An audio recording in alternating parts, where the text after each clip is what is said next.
Hi everyone, welcome back to Real Talk, our campus weekly video series where we discuss relationships, empathy, advocacy, and life. All of our episodes are pre-recorded and released every Tuesday at 5 p.m. on our IGTV and Facebook page through a YouTube link. So we wanted to first congratulate you for making it through the semester. This is going to be released during finals week or around finals for some of you, close to graduation for some of you. So just wanted to say you made it. And give yourself a pat on the back, give yourself a hug. This was a hard year for everyone. The one good thing, at least, that we can say came out of it sort of on our work end is that Real Talk started because we were like, we are virtual and we need to reach our students because we miss you all and also want to start these conversations. So we wanted to kind of, as we're closing out the semester, use that kind of how we started it with how we're going to end it for this academic year. And obviously, since Sydney and I were the ones who started it, because Holly wasn't with us yet, because she's still with us, we wanted to have this also be kind of a farewell episode for Sydney. She will still be invited back as a guest in some future episodes. This was kind of her closeout farewell as a co-host to Real Talk. So for those of you who don't know, Real Talk was started obviously through the pandemic. We started it last fall, and Sydney and I realized as friends, as close friends, that we talk about this stuff all the time. And I say this stuff, but like we talk about things related to interpersonal violence all the time, whether it's, oh, I just watched this movie. Did you see this? Oh my gosh, I heard this song. Or, oh, did you hear this news story that just came out? I can't believe that, what I'm reading, and let's talk about it. And we realized it would be really helpful to have this platform, to have those conversations, to make the conversations that we know we're having, that you probably are having, a little bit more approachable and a little bit more, engaging, to be able to talk about issues that are not easy to discuss. So we wanted to, in our kind of farewell episode to Sydney, talk about why we do this work. So I'm going to pass it off to you, Sydney, to talk about why you're still involved. Like, you're obviously not working for the Women's Center anymore, but you're still helping us with Real Talk through the end of this semester and going to help us in the future and still very much doing it. So I want to give you the floor. Well, thank you. I feel like you take a deep breath. Like, I didn't think I was going to get emotional. Now I feel emotional. So bear with me. There's just so many reasons I feel like why we do this work, and that is talking about interpersonal violence. I think fighting for equality and equity, like across the board. The long and short of it is I feel like it's in my bones. Like, I just feel like it's a part of who I am and I have to do it. And I didn't always know that. I think I didn't always know that that's what I was doing. But when I look back on like who I was in high school and what I was involved in, like that was also a part of my identity then. It was not nearly as specific as like advocating for or against domestic violence and sexual assault. But it's always been an important thing to me to fight for like equal rights. And I think this space allows us to do that in so many ways. But then I found like this incredible, wonderful, amazing passion for this work and found such a connection to it, to all of my coworkers, to all of the people who do this work across the country, especially over the last year, like really connecting with people like in trainings and stuff over Zoom, like from anywhere and everywhere. I always used to do the trainings in Connecticut, but it's been so cool to see people all over the place.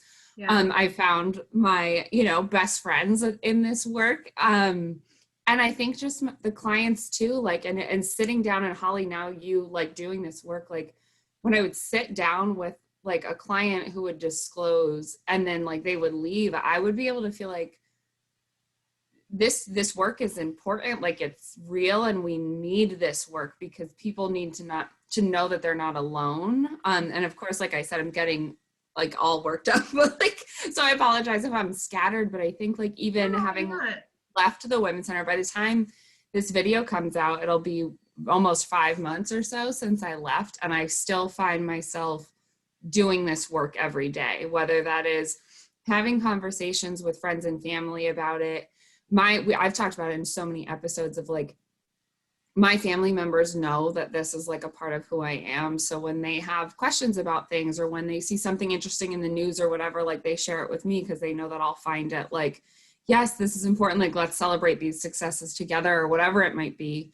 But also in the work that I do now as a family therapist, I'm finding ways to advocate for survivors in so many unique spaces, you know, in front of their family members, whether their family members know specifically that's what I'm doing or not. I'm supervising, so I'm getting to kind of talk with my clinicians that I work with about like, think about it from this perspective, like you're working with a survivor here, maybe this is an area that you haven't explored yet, maybe it's an area they haven't explored yet, but like just finding ways to have these conversations all the time, always fighting for like rights of people in all different communities. How can we make paperwork more trauma informed? Like, because it just matters in every way, shape, or form, whether it's that there's a space for you to check off your right gender identity on our intake form, or whether it's that your voice is getting to be heard in a session, or if you're a survivor on staff and we're making space for you in the office because you need to breathe with whatever is going on. You have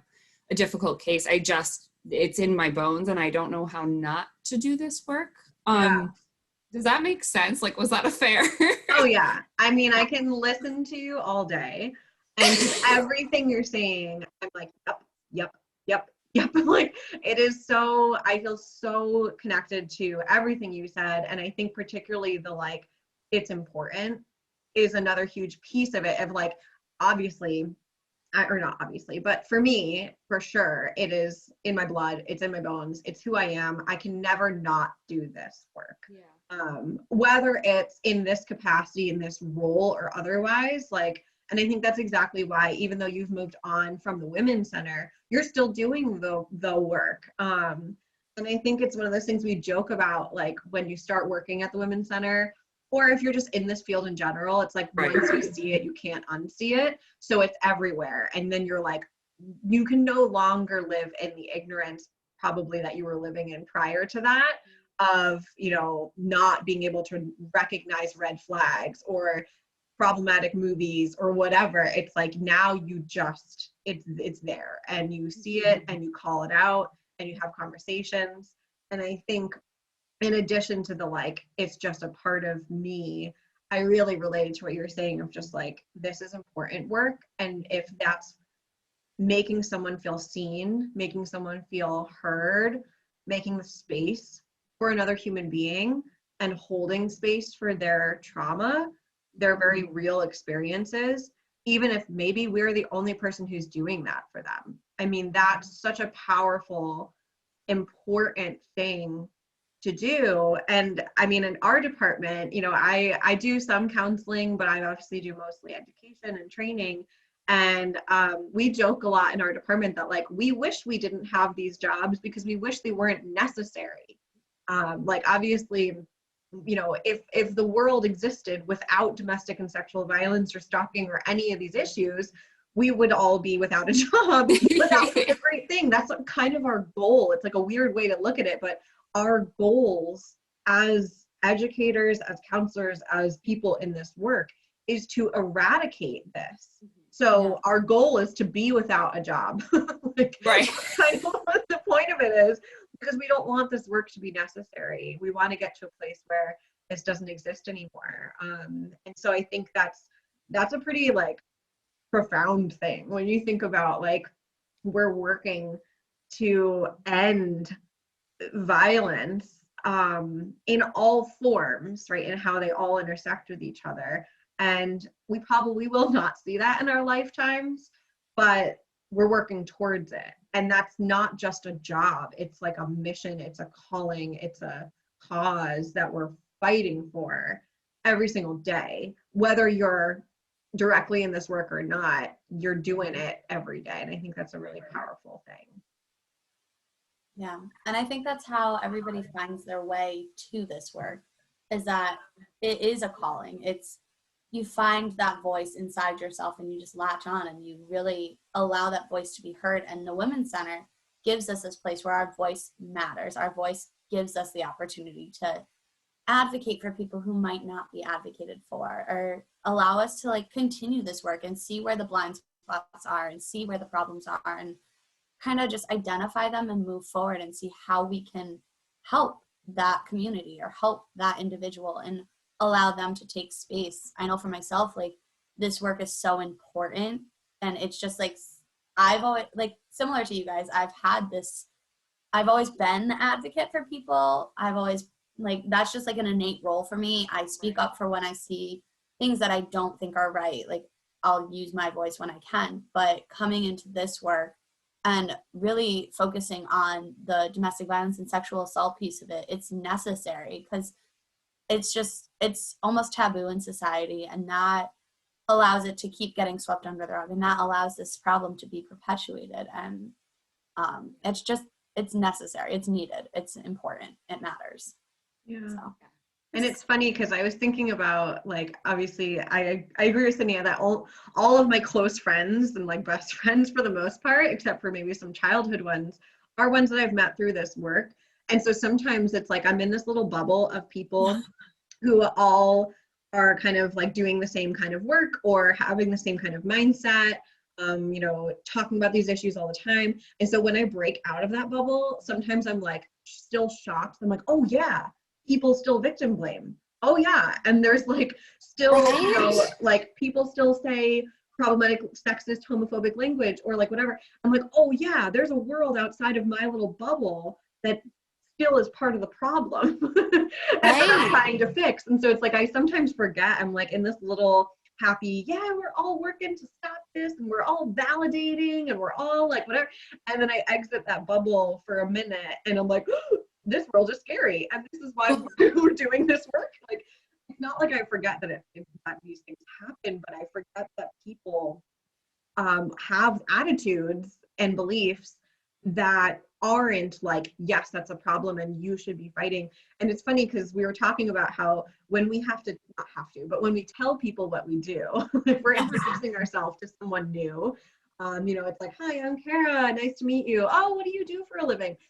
Well, and it's like you have to prepare yourself for the response because you're either going to get the, oh, well, is that really necessary? Like, that's a thing. I remember a parent at student orientation / parent orientation at WCSU a couple of years ago. We had our table and, we're talking about our issues, like letting students know that we're a resource, letting parents know that we're a resource to their students who are going to be coming in. And I remember a parent looking me totally serious, not trying to be like a devil's advocate or whatever, like genuinely asked, oh, is that a thing that happens?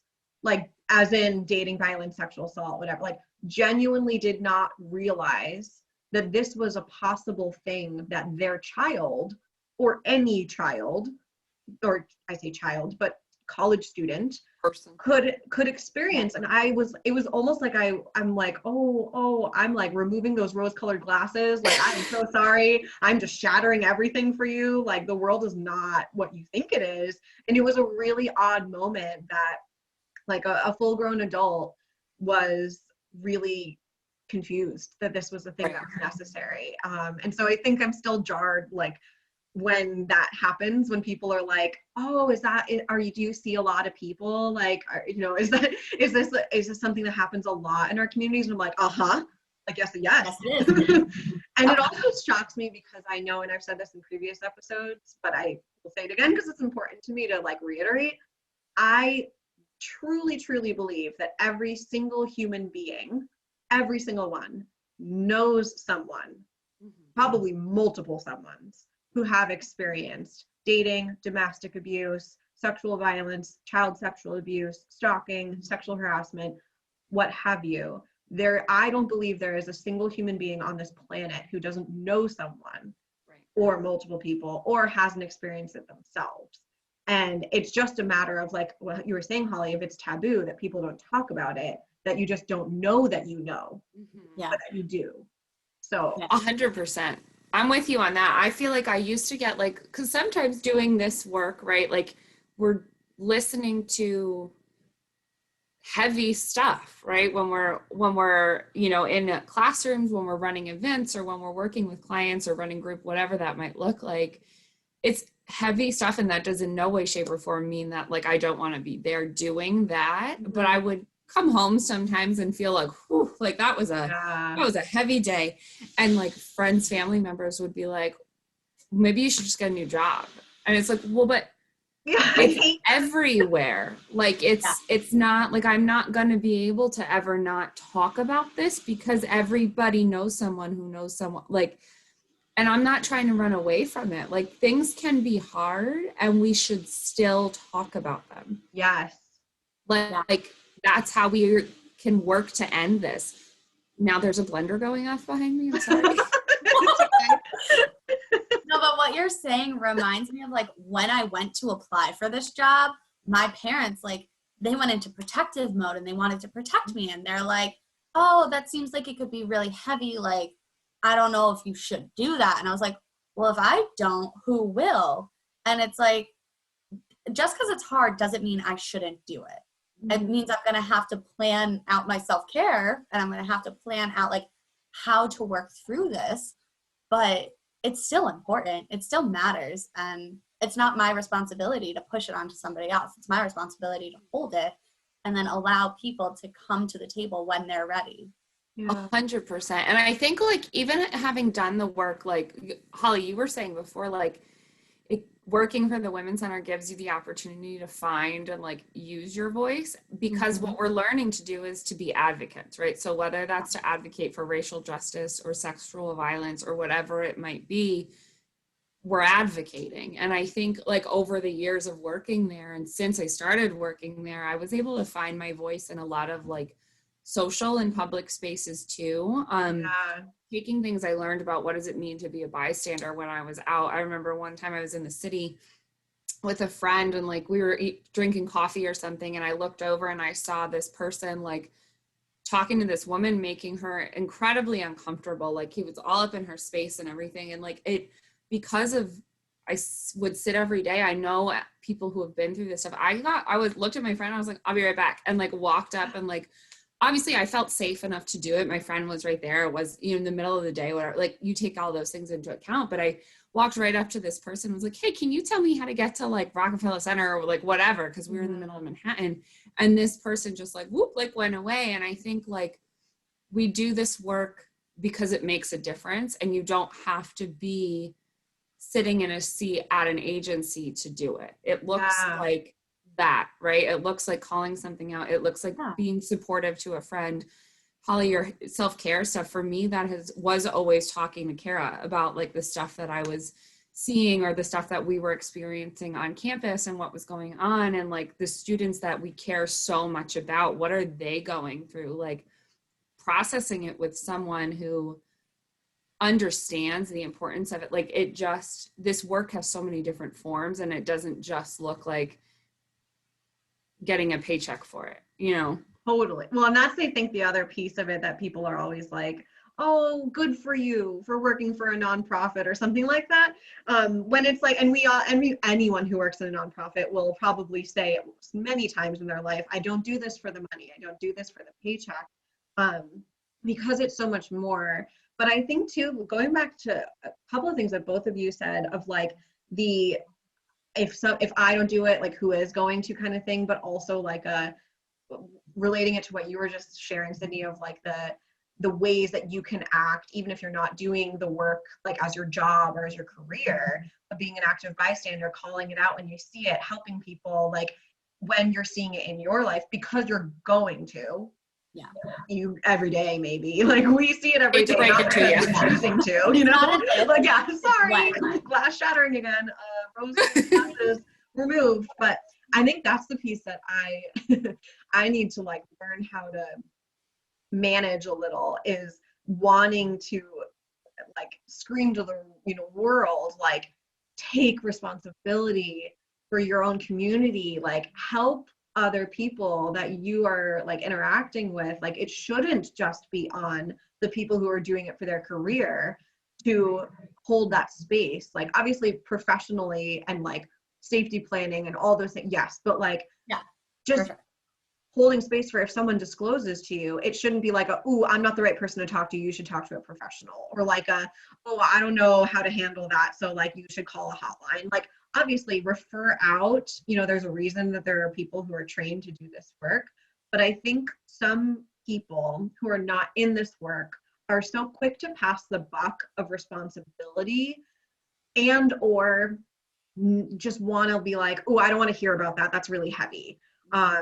And it's like, oh, well, good for you that you can turn it off and not like have the privilege to not experience it or want to see it, that you can just like turn the TV off and not think about it, or like not read the article about the person who was assaulted or the law that was passed that's hurting survivors. But like, we're all a part of the problem. We're all a part of the solution. So like, it's really important. And I know I'm getting very soapboxy, but this is why I'm saying I need to learn how to like, but it is really important to me because like, and I think for all of us the reason we do this work, when we say we're advocates by blood, like it is in our bones to do it. It's not just because it's a passion. It's because we believe in what's right. And we believe in what people deserve as human beings. And I even think about like how that evolves over time. And for myself, like looking back on like my journey, like I started getting involved in this work when I was in high school, and I was seeing it happening all around me. I grew up in a town where nobody talked about dating abuse or sexual assault. I didn't even really I started in kind of dating abuse prevention. I didn't really even start recognizing how much sexual assault was happening when I was younger and around me until I got into college and started getting more involved in this work. And I think it's sad that it isn't recognized more as like, I don't even say a career option, but just like something that you encourage to like work towards.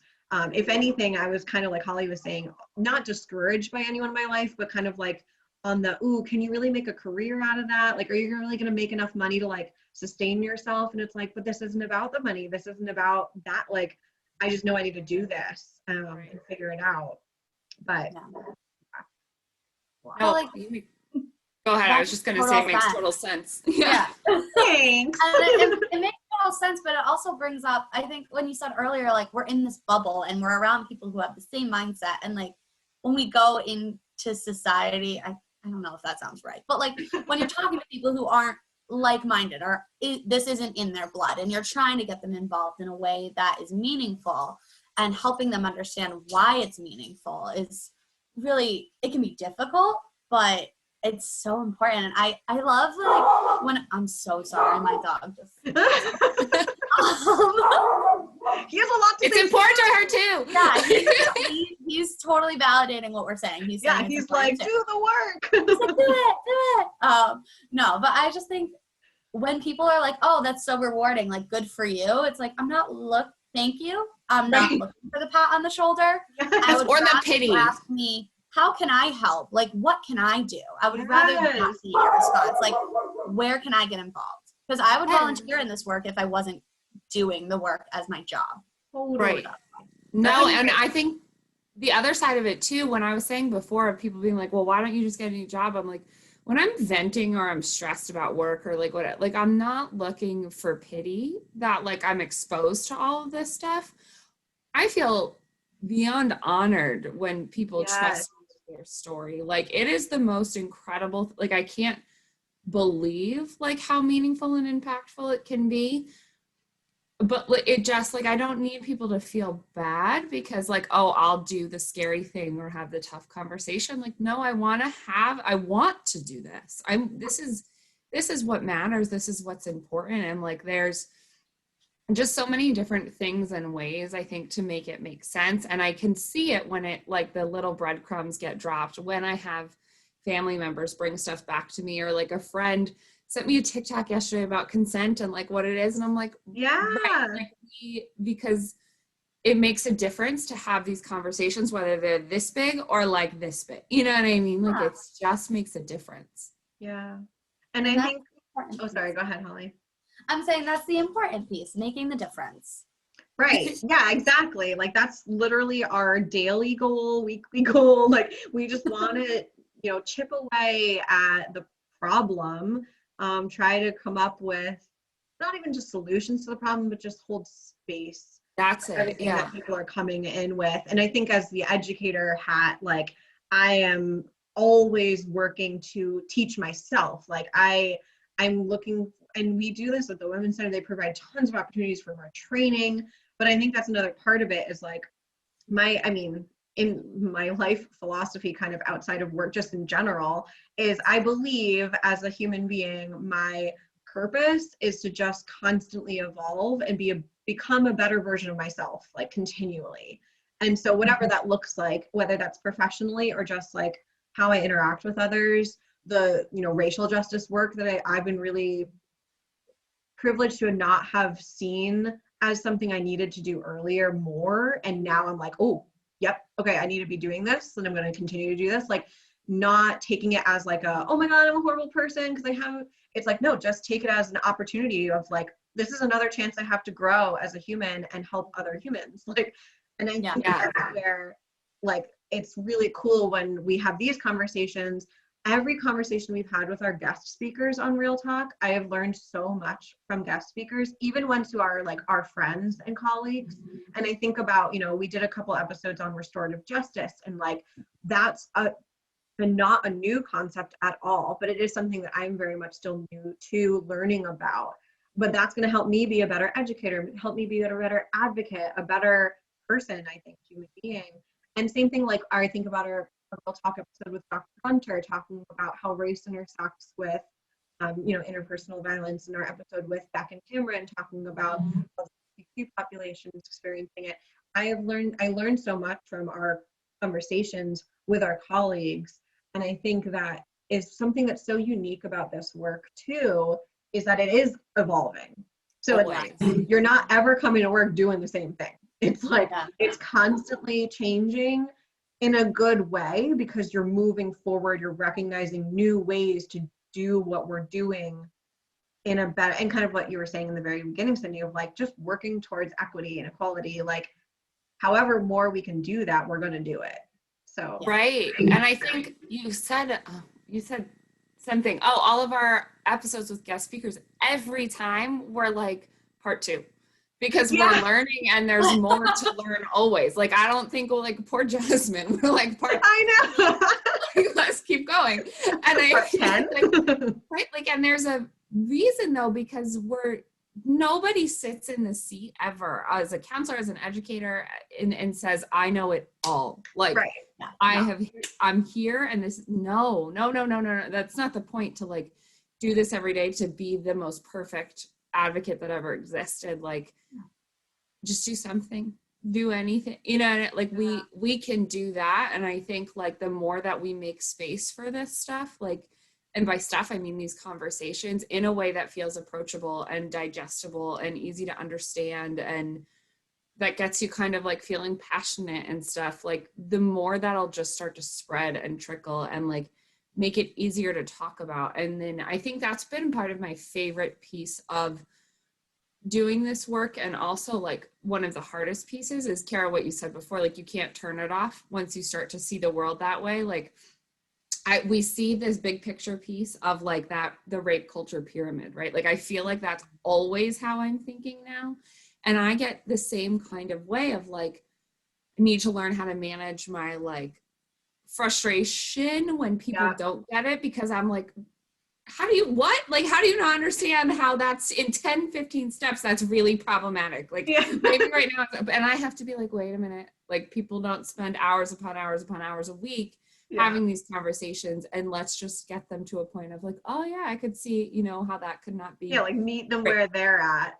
And like there's always ways to improve. And I think that's my thing, especially we've talked about, I think in previous episode, how with family members it can be really hard, because like they're the people we care so much about and like have those personal relationships with, and it's hard to not be like, oh my gosh, like what do you mean you don't get it? And just like there are times where I'm like, I just want to shake you until you understand like what I am trying to say. And it's like, well, I'm so much further along in my journey. I've done the research. I've done a lot of research. I've put like my career is this. So I have that opportunity and I have this passion because I chose this. So finding like the way in, almost like finding their like soft spot for this work is, it's so like important. And I find that with my family, I have to like like take baby steps with them, because the mindset isn't there. Like they are there, but they still, like some of the things they say, I'm like, that's victim blaming. And I'll call them out on it now. I didn't used to call them out, and then I started this job and I'm like, no, I'm going to call you out. Yeah. So like now I call them out all the time. And they're like, Holly. And I'm like, no, don't Holly. Right. Like, don't do that. Understand what you're saying and understand how that affects survivors. Because you get to sit in a very privileged position. You're not a survivor, and that is a place of privilege. Congratulations. But the survivor's voice still deserves to be heard. And how do we make them feel valued? And whether you're privileged or not, like that is what matters. Getting people's voices heard. Yeah. Yeah. And I think too, like, you know, when in the times that I've sat with a survivor in front of me or a client in front of me, sometimes don't always identify a survivor. That word may not relate to everyone, but for someone coming in to receive support in some way, I think the thing that I have learned has been the most effective, I guess, because everyone's going to have a different style, different approach, different skills that they're bringing to the table, but authenticity and just looking at someone and say, I care about you and I care about what happened to you. That to me, I don't know why that was not something that was always in the forefront of my mind, of like, just show that you care, instead of constantly trying to think about, well, what can I do? What kind of things can I bring? You know, like, how can I help them? And just taking a step back to say, like, showing somehow, being authentic and letting them know that you are looking at them as a person sitting in front of you, not just a problem to solve, or like you know, here's safety planning and here's this and this, like this technique and we can try this, like all good. But at the end of the day, and this is where I think it comes into, like, anyone can do parts of this work, right? You don't have to be trained to be authentic and have someone in front of you and say, I care about you and I care about what happened to you. And that can go such a long way, no matter what your training or background or career and job is. Like you said, like Holly, just make a difference. Like that's what we're looking for, and like honoring people's experiences. And obviously on my end of the work too, or focus kind of primarily the work that I do, is prevention. Like I want to prevent this from happening to people. But until we're at the point where it's no longer happening anymore, which who knows when or if that will be, we're never going to stop talking about it. We're never going to stop fighting, and we're never going to stop holding and creating space for people to come forward. I like that that's the piece that it kind of keeps going back to, is like, if we can just hold the space or create the space for people to sit in their lived experiences and feel valued in them, we can make some sort of change, even if that's just helping someone feel supported who didn't already, or helping someone feel believed who didn't already. If I had it my way, everybody would just always feel supported and believed, and we wouldn't have to. But like, I think there's so many ways that you can create space for things and validate stuff. And that was not really a term that I heard until I was in my training for this, of like, just hold the space, because there isn't always an answer. We can't just wipe it away. We can't safety plan it away. We can't just say, well, if you try 7 times, you're going to get there. Like, just, right. You have 3 more left and it's going to be perfect and you're never going to think about it again. Yeah. It's hard work. And I think, if one person can look at someone and make them feel supported, believed, connected to something, like, that is hopeful and that makes a difference. And I think, like, that was one of the biggest, hardest things for me in leaving the Women's Center, was like wrapping up with my clients and being like, I care about you. I have cared about you since the second that, like, I met you. And like, I'm going to continue doing that. Like, I still like driving to my new job, or like, I'll think of things that, like, I think of all of the clients that I worked with every single day. Like, they all, because people mean something, but their stories and the fact that, like, they all trusted me with their story and with their experience, like, just means more than I think anybody could ever imagine. And miss doing this work every single day. And there was parts when I was learning at my new job where I was just training and not yet meeting with clients. And my poor like friends and family, I was like, somebody talk to me about something important, because like I am craving like importance or something that matters. And I just think like knowing that there are people that trust me with that stuff and that have looked at me as someone who can be of support is like the world's greatest thing ever. And we can do this work in so many ways. And I feel like that's a piece of it too. Like I have to keep doing it for them because I know that it's out there and that it's happened. Yeah. That was so beautiful. No, thanks. Well, and I appreciate you also saying that you think about them even when you're not in session with them, because I think that's something like I've been starting to do more and more counseling this year. And I think about that a lot where it's almost like I want them to know, like, we do think about you outside of our sessions. We hear, hear something or talk about something, you're, oh, that client would appreciate that, or, oh, this would be really good for that client, or I wonder how they're doing, I wonder how they're feeling today. Like, and I think it's one of those things where when you're in a professional relationship with someone, it can be easy to forget that there's like a person behind it. I think on our end of like the client looking at us as like oh, you're my counselor, you're this, but like we're also people who have feelings and we care, and which is why we do this work. And we're full circle. We're back.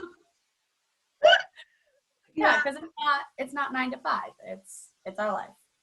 No, and 9 to 5 doing the work, but like physically meeting with clients, but the survivor story is constantly in our head, and that story impacts how we make our decision, and it impacts how we think about things that are put in front of us. Like their lived experience now affects how I'm looking at the world.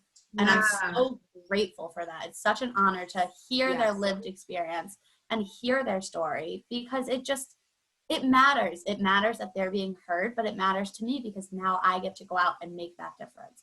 And I'm sorry, I'm getting teary. I cry. Like, no, I've been holding them back the whole time. I know. I feel like I'm just like constantly on the edge of tears when we talk about like why we do this work, because it matters. It's so important. And that's why it blows my mind when people are like, what? I know. And I think, Holly, what you were saying before about like now you start calling your family members out, like for me, I started doing that because I can see this client's face or that client's face when somebody says something, or that thing on TV reminds me of this client's story, and that's not okay. And it's certainly not okay that somebody makes some joking comment about it, because these are real people that things happen to. And like that's part of why I think I've been able to find my voice and use it, not just at work, but like with family members or friends or in just social spaces, and like, hey, no, that's not okay. You know what I mean? Like, so it's just an inspiring thing, I think, to be trusted with people's stories. Yeah. It's no longer a storyline, like something put in front of us to give us like a comedy relief or something. Like, no, this is somebody's life. And we are so lucky that we get to be in this career and be in this field. Yeah. I think what you said, Holly, about like how every person's story that we have the honor and privilege to hold space for, but also like carry with us, informs how we move through the world. Like that, powerful. Like I got chills when you said that, because I think that's so it. And I think even for people who are like, we have other departments at the Women's Center. We have our development team, we have our finance team, we have people who are not in the direct service work. They're not working with survivors directly. Even like the rest of my department, education, like we're not always providing counseling. I am kind of a hybrid because we're on campus, but the rest of our education team in K through 12, like they are primarily teaching, right, educating, but they also interact with students who disclose and share things that they've experienced. And so like, even when you're not directly involved in the work in the agency, you are here for that reason. And like, even for our development team or the, people who plan our events at the Women's Center, like they are so passionate about the work that we all do too. Like I hear from them all the time that there's just this like energy of like, I don't know, it's hard to describe, but like of just this like appreciation for every single, like I was gonna say cog in the machine. That sounds so like corporate, but like because we're not. But it's, you know what I mean. Like There's every almost like a reverence.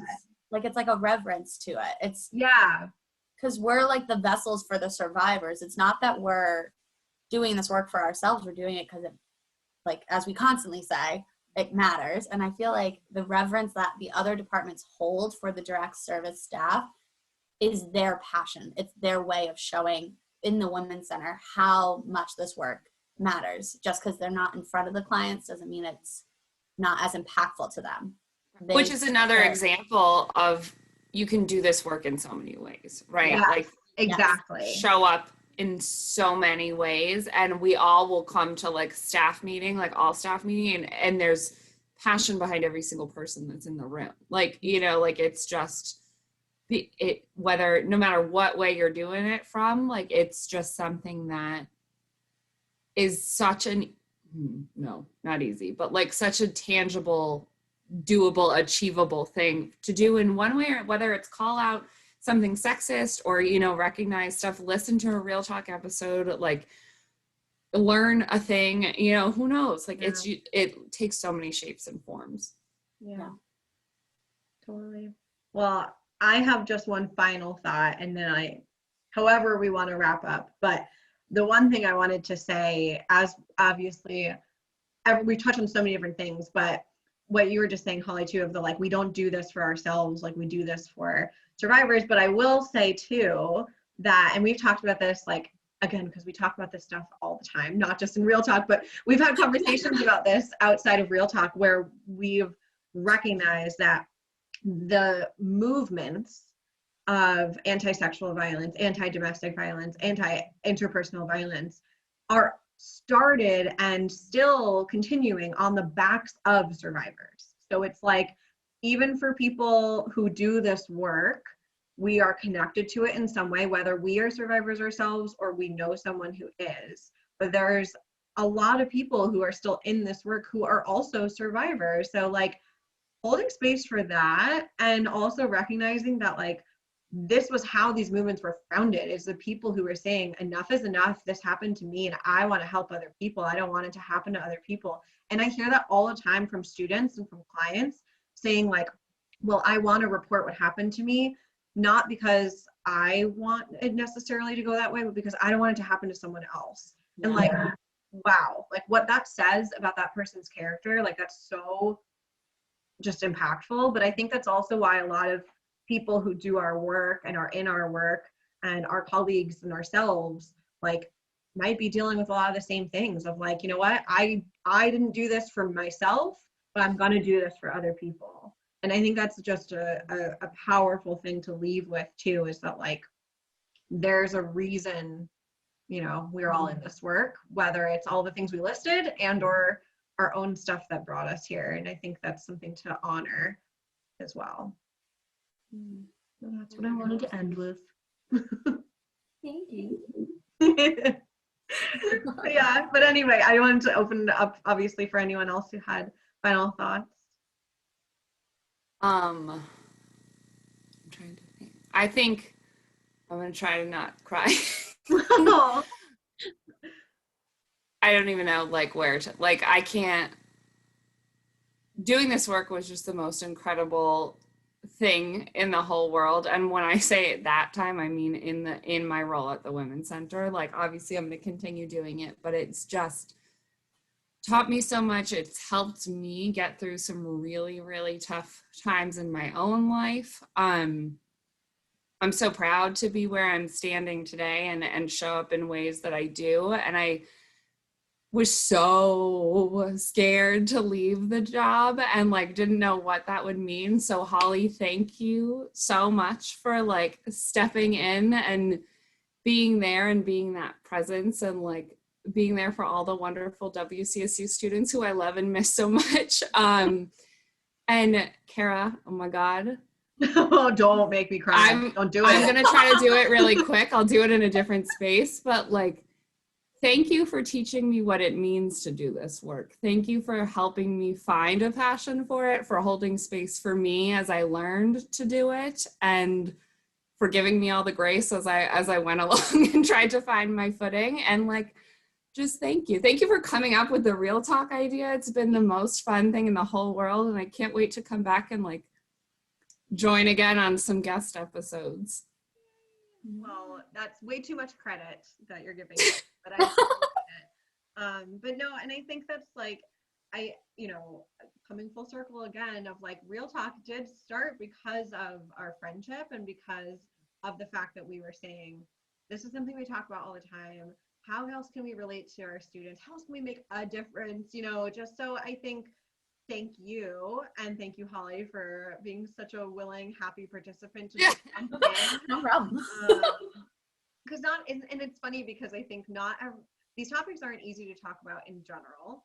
Even for people who do this work, it can still, like, this type of environment, right? A recording of a conversation can feel really intimidating or really weird or uncomfortable. Even our guest speakers have been like, how do I prepare for this? How do you want me to whatever? So it's this alone, like video, podcast, whatever, is not for everyone. It's really like scary for people. So I think it just says a lot about you two, both of you, for the just like, yeah, let's do it. Let's make a difference. Like, let's do this. And I think that you're both just wonderful, and it's why we had you and have you.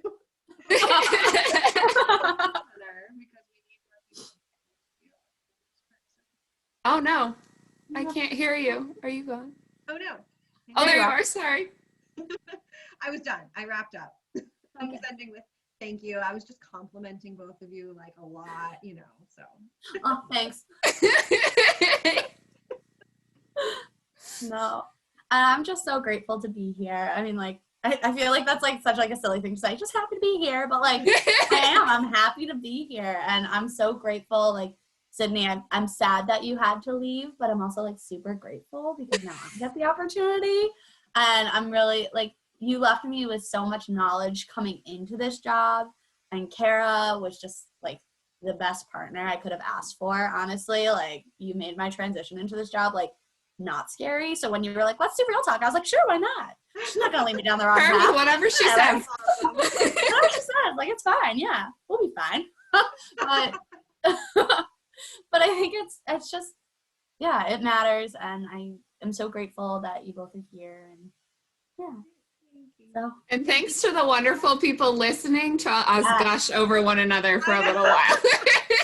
I know. Thank you for listening to our now hour-long episode. No, I'm kidding. Well, actually, I'm not kidding. It might have been, but whatever. But thank you guys so much for listening. Remember, these episodes are all pre-recorded, and they're available to view on our IGTV and our Facebook through a YouTube link.